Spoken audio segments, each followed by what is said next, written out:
Well, good morning and welcome on this lovely Tuesday morning to another Bonjour by Inkish TV. My name is Richard Askham. I'm here this morning with my good friend Pat McGrew. Hi there, Richard. How you doing? I am excellent. It is the perfect morning to be doing this particular Bonjour. Pat's had too much coffee, clearly, which is good. But Pat, maybe you can introduce our guest this morning. I would be delighted. So, all the way to my left is Mr. Scott Mackie, who is one of the coolest people you'll meet at Fujifilm. I have had the pleasure of working with him, and you're just going to be delighted to hear from him. The accent will knock you off. However, not to be outdone in the accent space is my very good friend Nick Benkovich with eProductivity software. And today we're going to be having a really cool conversation about technology. But I'll let you hear Nick's accent when he says hi. Good morning. Nice to see you, Pat. Always a pleasure.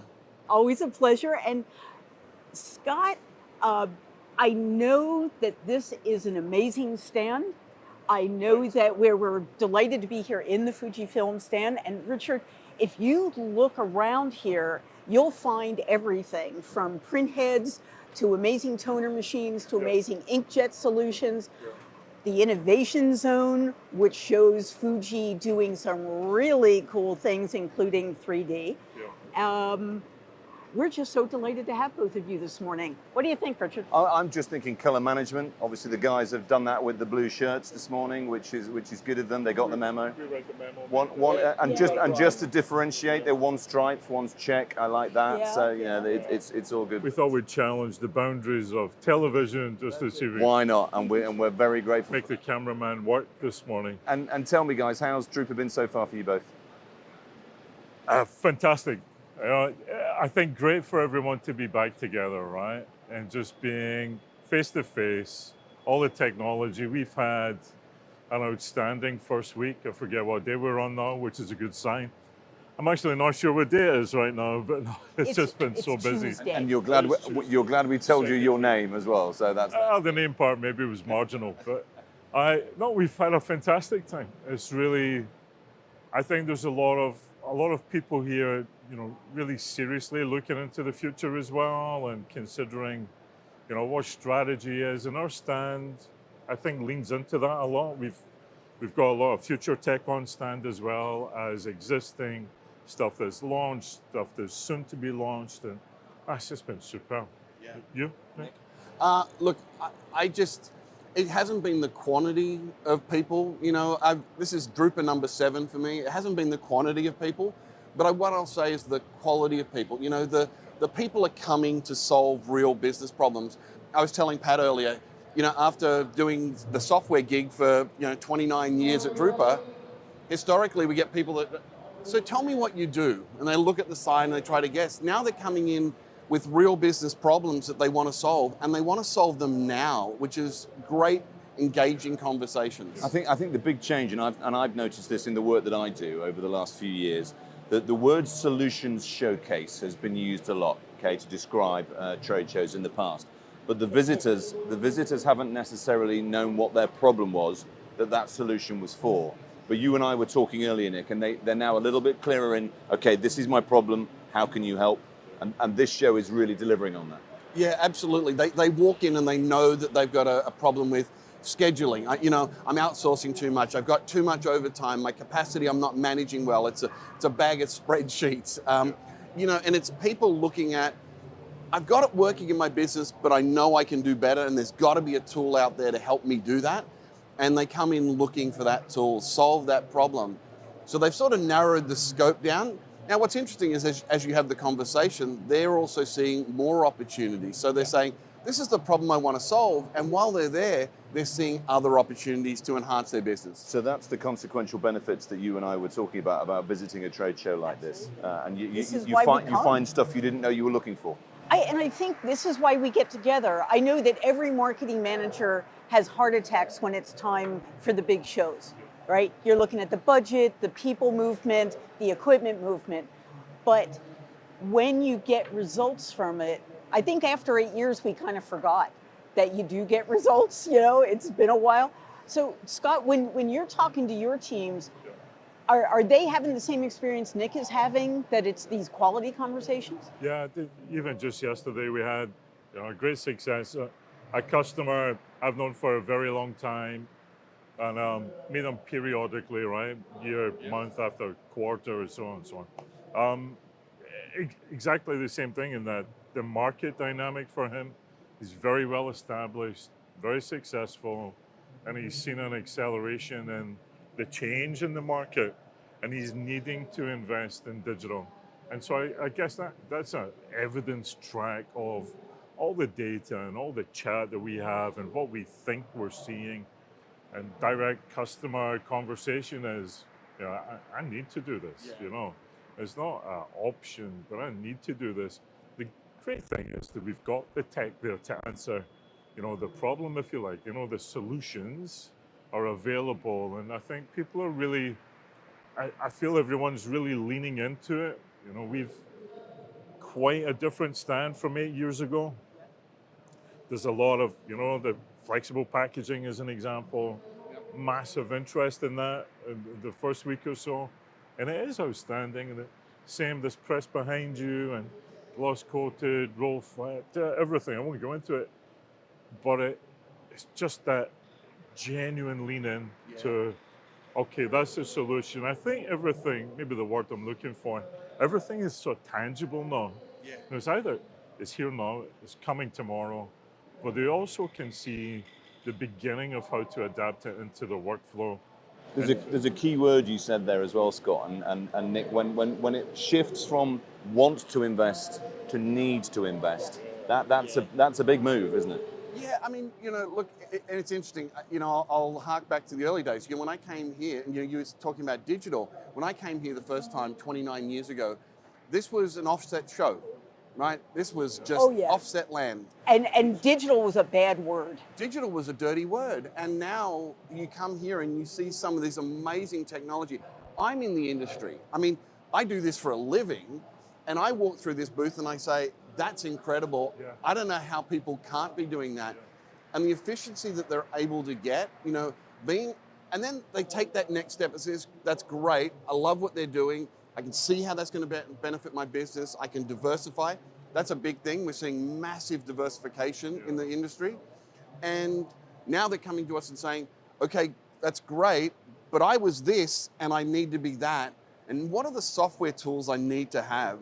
And it's great that we have the tools that allow them to go, okay, you're a commercial printer today, but now you're moving to digital, you want to get into cartons, you want to do flexibles, same tools, right? You get a seamless move and great technology to drive efficiency downstream. So do you think that's a generational shift then? Because you said the first time that you're here was 29 years ago. You were obviously a child, Nick. Absolutely. But what we're seeing now, a lot more young faces in the halls, walking around, looking at tech, more so than print. And I'm not disparaging one or the other, but it's a viewpoint, isn't it? It's true. Yeah, and look, I think what we are definitely seeing, and I've seen a lot of it, where it's definitely the parents coming to the show, but it's the children that are running the business day to day. And they're here because for historical reasons, and they're still participating in the business. But they're tech-savvy children are now coming to the show. And I don't know if you've seen the same sort of trend. Yeah, definitely. And I think there's, we have that second generation coming through. Yeah. I also think, some of the things we're talking about, the early adoption part, I'm not saying that's coming to an end. There's so many, like you walk around and go, wow, that's really nice. That's really different. There's so many great innovations at the show from so many different vendors. It's fantastic to walk around. Actually, in the very limited time that I've had to do it, it's been superb. And I think you're coming sort of out of that early adoption period where now people are saying, must do this. Yes. I must look at workflow, and I'm a huge fan of, that strategy first. Work that out. Work out how you're going to get 10 to 20 times the volume of job tickets through your system instead of the half a dozen they used to do before. And I think now you're seeing people come, they're ready to adopt. Yeah. And because they understand the problem a lot better. I also think coming out of the pandemic, we're not that far. And I think that was a huge acceleration, certainly in and some businesses in some countries were affected a bit more than others. Yep. And so now coming back, people are like, okay, the next upward tick, they're sort of getting into that wave, looking at what they need to do in terms of diversification. Long way of getting around to that is that I really do see people diversifying. Yeah. And if you think about that, that's the next early adoption curve. Yes, in that, exactly. It's already begun. right? Yeah. The tech's first, the solution, but then you come into, right, where do I go with this? What's my opportunity? And Scott, you've got another piece of tech on your stand that I got to spend a little bit of time with. So Fujifilm also has just printhead technology, the Samba heads, which are all over the Mesa and other people's machines. But I saw a family that you described, the older family that you know, mom and dad are sort of stepped away from the business, and the young woman who their daughter was standing there explaining to her father how the inkjet heads work and how they could mount them on their finishing equipment and on their packaging equipment to create more colorful solutions for their customers. And you could see the father being very skeptical. I mean, you know, we buy presses, we don't buy tech.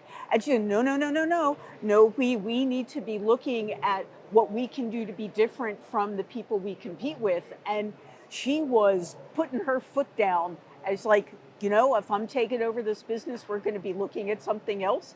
And the fact that she was standing in front of the print heads absolutely tickled me, because you wouldn't have seen that 8 years ago at all. Absolutely not. And I think the other thing, and I'd be interesting, you know, to see from your side, it used to be that people would say, well, I'm going to dip my toe in the water. I'm going to make the minimum investment I can. I think people are saying, no, we're strategically going to that market and serve those customers with these products, and they're going all in. They're saying, I'm investing in the software, investing in the business systems. I'm going to find a way to get that business and have a device that serves it, and the right device on day one, not... There's a nice consequence of that, Nick, isn't there? Because I think then from let's go one step beyond this industry and the natural customers of this industry to their customers. If you see a business innovating, you're more likely to have a look at what they're doing. 100%. Yeah, I think you're right. There are people doing that. I think those are the ones that have got that collateral and they're well established, and they've seen, again, it's maybe been 8 years since they've been on a big investment curve. Yep. You know what I find maybe equally exciting, or maybe even sometimes more exciting, is there are a lot of people who are talking about that sort of uptick in terms of diversification, in the sort of medium-sized printers, wherever that is, right? Different countries have different mediums, right? Yes. But the mid-sized guys are really looking at, wow, I'm doing this, I might just start a business over here. Yeah. I think I'm going to step in with this tech, I've got this opportunity, and really getting after that. I think that's super exciting.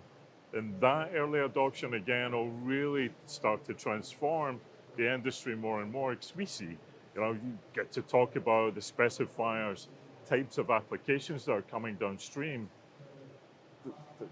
There's just not as many that are analog anymore, right? It really isn't. Is it a global conversation? Are you seeing the changes globally? I know you work a lot in Asia, Pacific, and sometimes we look there for innovation and trends, and sometimes we see them lag. Where are they? In Asia, I've got the benefit of being, you know, the last couple of years of traveling globally, and Americas and Europe, and there's definitely some pockets of Asia have fantastic innovation. I think they have the benefit of the growth track, you know, where the growth rates in some part of the world are definitely less, but they're much more established. They're much more, what can I say, sort of early adopters of automation and technology in that respect. But then in the SMB sphere, you see a lot more aggressive innovation and people taking a hold of things. It's just as a step in. We're talking about, I don't have it, I'm going to do it. So you see a tremendous growth in Asia Pacific, volume growth, installation growth, etc. that'll continue for a few years. Gentlemen, we've run out of time, sadly. Pat, we're competing now with the Fuji team meeting that's happening behind us, and I'm pretty sure Scott's supposed to be there. So we're going to have to bring this to a close this morning. Oh, it's always so sad. It's always so sudden, I know. But thank you, gentlemen, so much for Pleasure. taking the time to Pleasure. chat with us this morning. Really appreciate it. Appreciate your Pat, time. it's been lovely working with you this week. Always is. I've got to go and catch a plane and go somewhere else. He's going to the sun, I'm going to go and find some sunshine. So work, I hasten to add. So but sunny work. I hope so. But thank you for watching this morning. You've been watching Bonjour from Inkish. My name's Richard Askham. I've been with Pat McGrew, and we'll see you somewhere else soon.